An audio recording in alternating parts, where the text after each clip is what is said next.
wanted to talk to you about what is the John Birch Society known for? And you know, you get all kinds of different answers when you ask that question from people or to people. Or you ask them, what do you know about the John Birch Society? And there's some negative things that people think they know that they don't know. You know? So, in fact, I could tell you some stories about that I thought were quite funny. But our enemies, the enemies of the John Birch Society, and we have enemies, have spread smear campaigns out to the public to characterize us in certain ways that were untrue. So what I'm talking about tonight isn't what are we known for that we shouldn't be known for, but what are we actually known for that we should be known for. So I don't want to spend time on the negatives because sometimes I do that. Maybe I will spend a little time on that. I was down in Norco, California, giving a talk one night. Just before the talk, this lady came up to me and said, "Are you the speaker tonight?" And I said, "Yes." And there was about this many people there. And she said, "Well, I'm here tonight because I've heard about you people." I says, "Okay, what have you heard?" She says, "Well, I'm here to hear your side of the story because all my life I've been told that you Birchers are anti-Semitic." I said, "Oh, okay, who told you that?" She said, "Well, my mother and a neighbor and so on." And I said, "Okay. Well, look, I don't want to talk to you about it in private. I'll talk to the whole group about it." Now, the same thing happened to me up in Chalice one night. Remember that? Little Jewish lady from back east, and she told me the same thing. And I said, "Well, when I talk to the group, I'll talk to the whole group about that. I'll bring up your question so that everyone can have that information." So just very quick on that. In 1961, the International Communist Party held a meeting in Moscow, and 80 countries sent their top communist representatives there. And they talked about what were the challenges for building global communism and building global control. And one of the challenges was anti-communist groups. And so they were given instructions to each go back to their country and through their communist party in that country to destroy any anti-communist groups that they thought were significant. And so the representatives of the Communist Party USA came back to the United States and looked at a list of about 4,000 different organizations, and they picked one organization to destroy, and that was the John Birch Society. And we were formed in 1958, so we were a small, new organization, but they turned their big guns on us. And they started out by publishing an article in one of their publications on the West Coast, the People's World magazine. Now,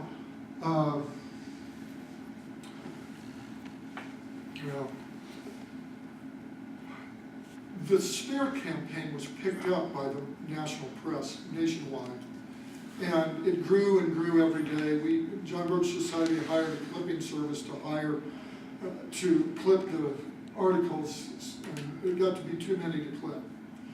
And it was from the New York Times to the LA Times and everything in between, and television stations and radio stations and everything were calling the John Birch Society anti-Semitic, which is about the same as calling us Nazis, because that's what people would, count that as.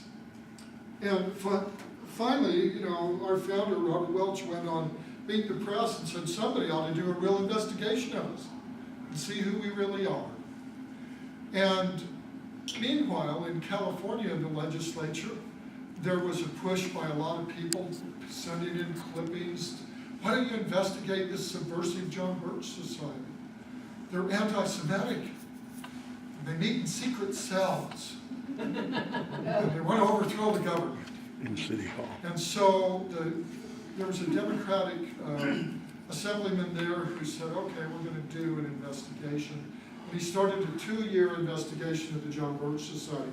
They hired private detectives. He headed up what was known as the Assembly's Un-American Activities Committee in California.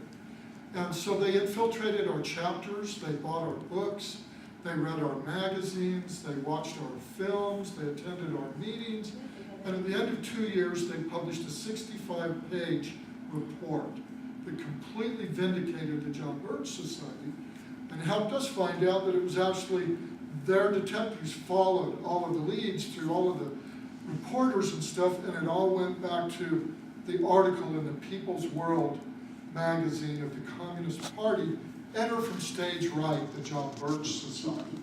And it was easy to identify because there were some very glaring errors besides lies in the article, such as that Captain John Birch was a Navy captain, except really he was a United States Army captain. You know, and so there was those kind of things had been repeated in articles in other publications like Time magazine. So it was obvious where they got their information was from the communists, not from taking an actual look at the John Birch Society to see who we really were. So anyway, we were completely vindicated by that article. Well, I told this in a lot more depth. And afterwards, that woman and her husband came up and told me, okay, we want to join the John Birch Society. And they joined that night. And later on, I sent her a little booklet that we have. We have a lot of little booklets about Yay Big. And this one's called the John Birch Society, Reality versus Myth. About 36 pages. So if you really want that story in detail, get that little booklet. It's about $3.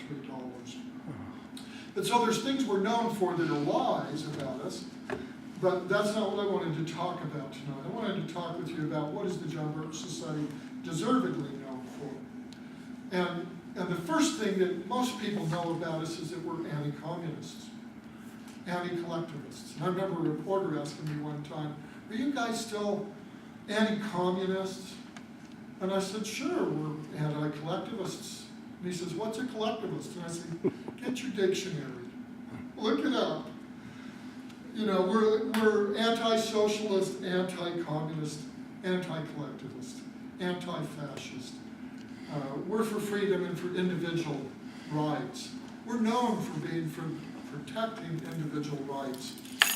We're known as constitutionalists. So many people are known as Republicans or Democrats or Libertarians, or maybe they're with the Green Party and they're known as environmentalists or whatever. We're known as constitutionalists because for 55 years the John Birch Society has been promoting the restoration of constitutional order for our country and been asking that the American people study their Constitution and then hold their elected officials accountable to the Constitution.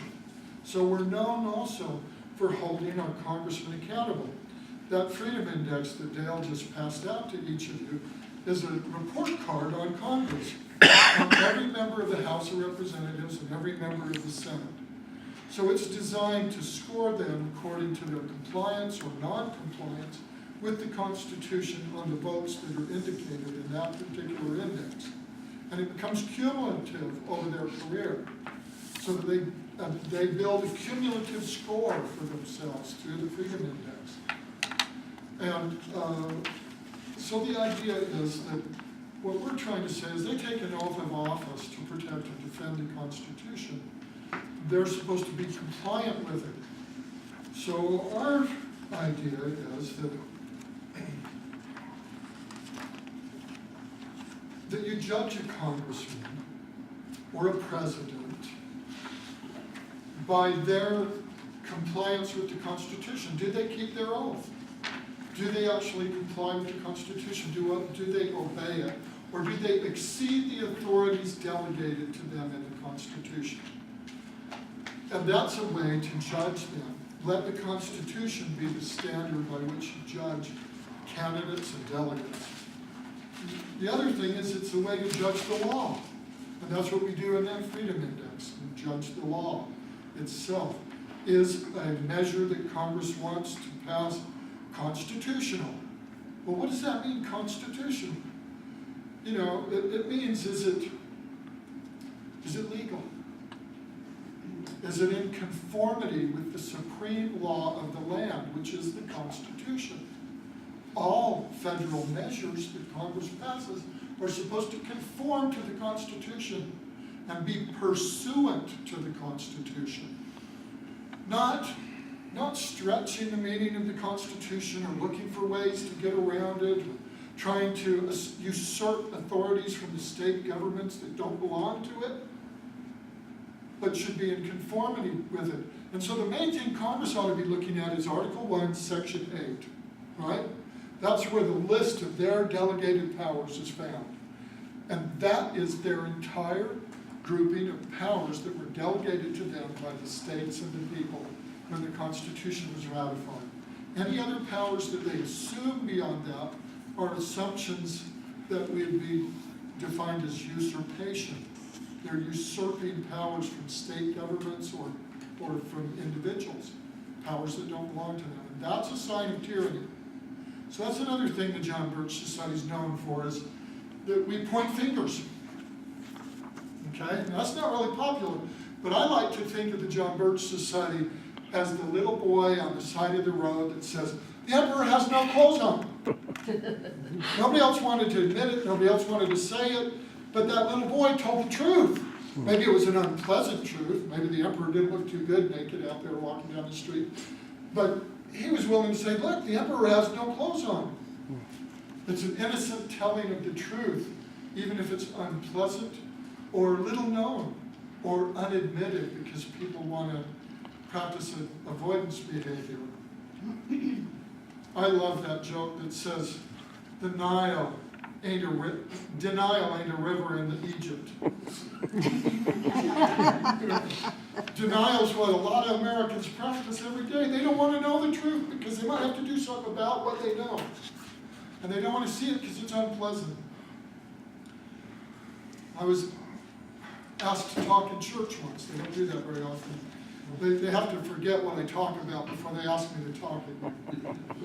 So I got up and I talked, and it was around the 4th of July, and I talked about the Declaration of Independence and the signers and the wonderful inspiration that they had and that they relied upon their Creator to help them in whatever was going to come at them in this saving of freedom and instituting a new independent set of 13 nation states.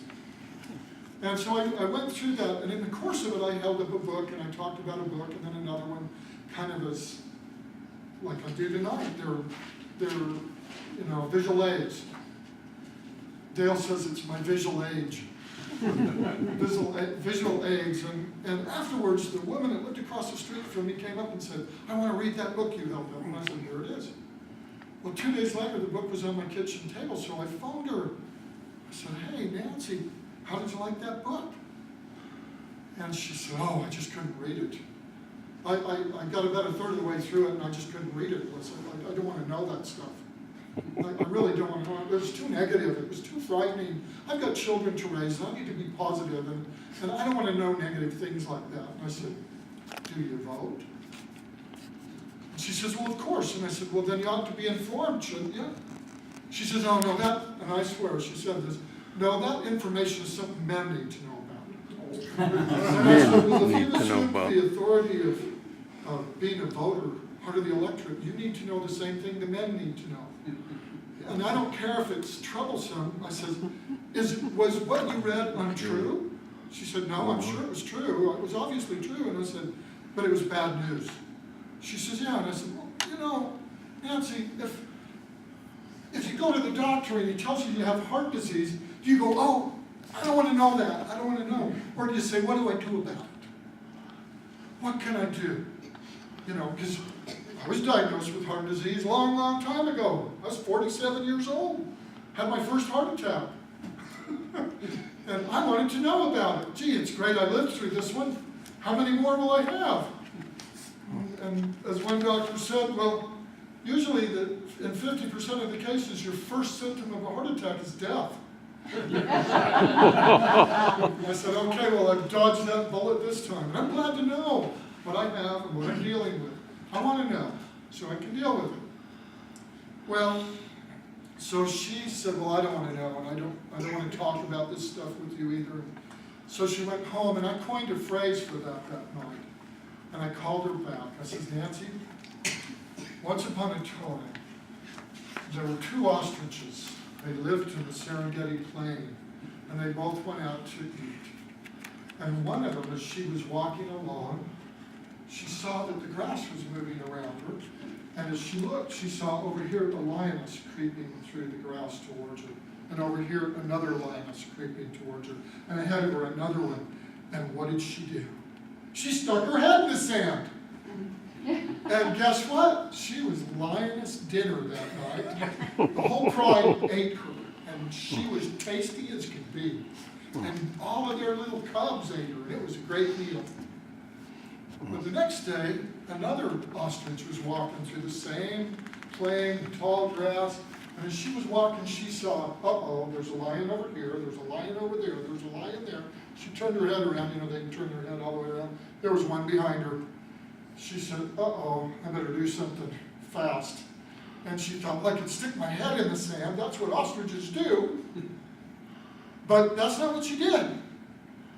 When the first lion charged her, she jumped in the air and landed straight on its head and jumped over it and ran zigzag through the tall grass and got away. And went back to the flock of ostriches and said, let me tell you how to get away from the pride of lions. I said, now Nancy, it may be not positive what I gave you in the sense of being happy news, but it's truth. And truth is truth. Truth is good. Truth is neither good nor bad. It's just good. It's good to know the truth. Forewarned is forearmed, isn't it?